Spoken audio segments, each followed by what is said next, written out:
তো hello friends, আমি Sandeep and আপনারা দেখছেন লার্নিং দুনিয়া 2.0 ইউটিউব চ্যানেল।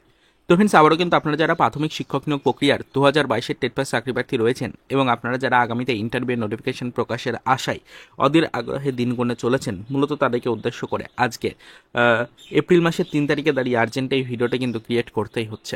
দেখুন, অলরেডি আপনাদেরকে বারংবার জানিয়ে এসেছি যে মাসের প্রথম দিকেই আবারও কিন্তু চাকরিযোগ্য প্রার্থীদের কে নিয়ে চাকরি প্রার্থী মঞ্চের সহযোগিতায় এক মহা আন্দোলনের ডাক কিন্তু দেওয়া হয়েছে। বিষয়টা আপনাদেরকে অলরেডি জানিয়েছিলাম। 2022-এর টেট পাস চাকরি প্রার্থী মঞ্চের সহযোগিতায় আজকের ডেটে সেই আন্দোলনের ডেট কিন্তু রাখা হয়েছিল। আজকের ডেটে সেই নির্ধারিত আন্দোলনটা সংগঠিত কিন্তু হয়েছিল অলরেডি কলকাতার রাজপথে। আজকের আন্দোলনের মূল দাবিগুলো কী কী ছিল? মূল দাবিগুলো ছিল 50,000 শূন্যপদে নিয়োগের নোটিফিকেশন প্রকাশ, তার পাশাপাশি ছিল নতুন টেটের নোটিফিকেশন প্রকাশে বাধা, তার সাথে সাথে ছিল অবশ্যই কিন্তু 2023-এ টেটের রেজাল্ট প্রকাশে বাধা ইত্যাদি বিভিন্ন দাবি কিন্তু তুলে ধরা হয়েছিল আজকের আন্দোলন থেকে। তো আপনাদেরকে এটাই বলতে চাইছি যে আজকে সেই মহা আন্দোলনের ডেট কিন্তু সংগঠিত হয়েছিল। আজকে মহা আন্দোলনের নির্ধারিত ডেট কিন্তু ছিল। সেই ডেটে কিন্তু অবশ্যই চাকরিযোগ্য প্রার্থীরা একত্রিত হলেন। কলকাতার রাজপথে আরও একবার জোরতোর আওয়াজ কিন্তু তুললেন চাকরি প্রার্থীরা। 50,000 শূন্যপদের নতুন নিয়োগের নোটিফিকেশন প্রকাশ না করে এই মুহূর্তে নতুন টেটের নোটিফিকেশন প্রকাশ করতেও কিন্তু বাধা সৃষ্টি করছেন 2022-এর টেট পাস চাকরি প্রার্থীরা। তো এটাই আপনাদেরকে জানাতে চাইছি, মূলত আপাতত 2022-এর টেট পাস চাকরি প্রার্থীরা নিজেদের নিয়োগের জন্য নোটিফিকেশন প্রকাশ না করে পর্ষদকে আর বাকি নতুন টেটের জন্য কিন্তু প্রস্তুতি নিতে এই মুহূর্তে যথেষ্ট বাধা সৃষ্টি করেছে।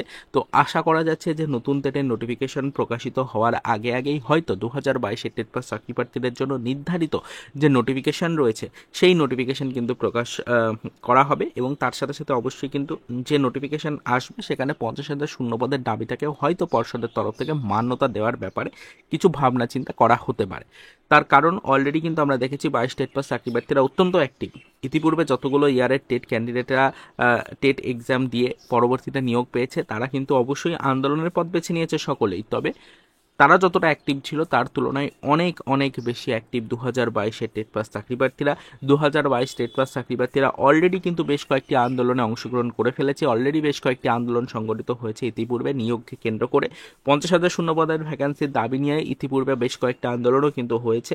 তবে রাজ্য সরকার যেহেতু বর্তমান পজিশনে দাঁড়িয়ে ওবিসি সার্টিফিকেট সম্পর্কিত চলতি মামলাটিকে ইস্যু বানিয়ে নিয়োগের নোটিফিকেশন প্রকাশ করছে না, তাই অবশ্যই কিন্তু রাজ্যকে বাড়তি একটা চাপের মধ্যে রাখার জন্যই কিন্তু আরও একবার কলকাতার রাজপথে এই মহা আন্দোলন সংগঠিত হলো। আজকের ডেটে চাকরি প্রার্থীরা কিন্তু একত্রিত হলো, শান্তিপূর্ণভাবে নিজেদের যে দাবি সেগুলো কিন্তু রাজ্যের সরকারের সামনে তুলে ধরার চেষ্টা করলো। এতে করে আলটিমেটলি এটাই হলো যে রাজ্যের তরফ থেকে আশ্বাস দেওয়া হয়েছে খুব শীঘ্রই কিন্তু ওবিসি সার্টিফিকেট সম্পর্কিত চলতি জল্পনা মিটে যাবে।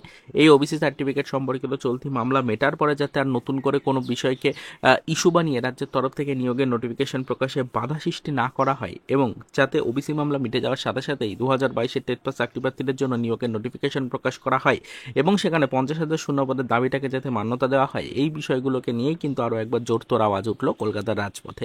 তার পাশাপাশি অবশ্যই 2022-এর টেট পাস চাকরি প্রার্থীদের নিয়োগ সম্পূর্ণ না করে কখনোই 2023-এর টেটের রেজাল্ট প্রকাশ করা যাবে না এবং 2025-এর নতুন টেট সংগঠন করা যাবে না। এই বিষয়গুলো নিয়ে কিন্তু জোরতোর বাধা সৃষ্টি করে আওয়াজ তোলা হয়েছিল আজকের ডেটে। তো এটাই আপনাদেরকে বললাম যে আজকে আরও একবার কলকাতার রাজপথ কাঁপলো। কলকাতার রাজপথে 2022-এর টেট পাস চাকরি প্রার্থীরা আবারও একত্রিত হয়ে এক মহা শান্তিপূর্ণ মিছিল কিন্তু সংগঠিত করলো।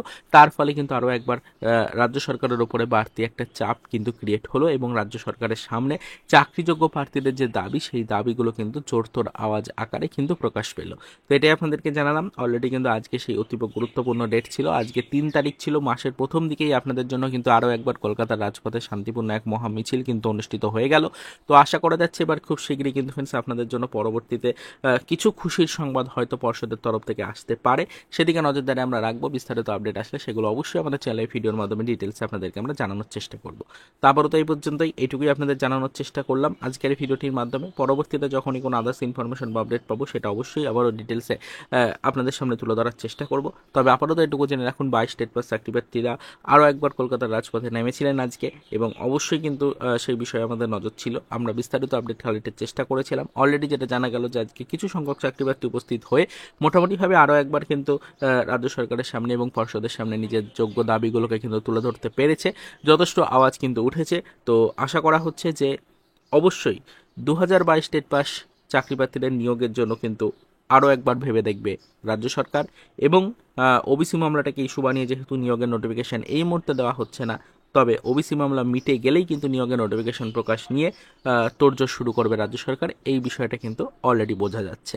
তো সেটা আপনাদেরকে জানালাম। বেশ ভালো একটি আজকে আন্দোলন সংগঠিত হওয়ার পর মুহূর্ত কিন্তু আপডেট উঠে এসছে। জানা যাচ্ছে যে আন্দোলনটা সংগঠিত হওয়ার পর মুহূর্তে গিয়ে কিন্তু মোটামুটিভাবে কিন্তু বেশ জোরালো আওয়াজ উঠেছে আজকে। তো সেক্ষেত্রে অবশ্যই কিন্তু পরবর্তীতে রাজ্য সরকারকে যথেষ্ট নাড়িয়ে দিতে পেরেছে এই আন্দোলন, এটুকুই মনে করা হচ্ছে। আশা করা যাচ্ছে যে পরবর্তীতে এই বিষয়ের কিছু ফলস্বরূপ আমরা আপডেট খুব শীঘ্রই পাবো, এবং হয়তো ওবিসি মামলা যত তাড়াতাড়ি সম্ভব মেটানোর পর রাজ্যের তরফ থেকে 2022 টেট পাস চাকরি বাতিলের জন্য পর্যাপ্ত শূন্য পদে নিয়োগের নোটিফিকেশন প্রকাশের চিন্তাভাবনাও শুরু করা হবে। তো এটুকুই এই মুহূর্তের বিশেষ আপডেট। দেখা যাক আজকের আন্দোলনটা সংগঠিত হওয়ার পর মুহূর্তে কি বিশেষ আপডেট উঠে আসে সরাসরি পর্ষদের তরফ থেকে, সেদিকে নজরদারি আমরা রাখবো। দেখার চেষ্টা করব পর্ষদ আদৌ 2022 টেট পাস চাকরি প্রার্থীদের জন্য আগে থেকেই কিছু অ্যাডভান্সলি প্রতিশ্রুতি দিচ্ছে কিনা, এবং আপাতত ওবিসি সার্টিফিকেট সম্পর্কিত চলতি মামলার কারণে যেহেতু নিয়োগ দেওয়া সম্ভব হচ্ছে না, তাই ওবিসি মামলা মেটার পর মুহূর্তে গিয়েই যাতে নোটিফিকেশন লঞ্চ করে দেওয়া যায় এরকম কোনো প্রস্তুতি শুরু করছে কিনা পর্ষদ, সেটাও কিন্তু জানার চেষ্টা করব। যদি বিশেষ কোনো ইনফরমেশন বা আপডেট পাই অবশ্যই সেটা আমাদের চ্যানেলে ভিডিওর মাধ্যমে ডিটেলস আপনাদেরকে জানানোর চেষ্টা করব। তারপরে তো এই পর্যন্তই, চলুন দেখা হবে নেক্সট ভিডিওতে। পরবর্তীতে আবারও 2022 টেট পাস চাকরি প্রার্থীদের জন্য কিছু আদার্স অফিসিয়াল আপডেটের সাথে।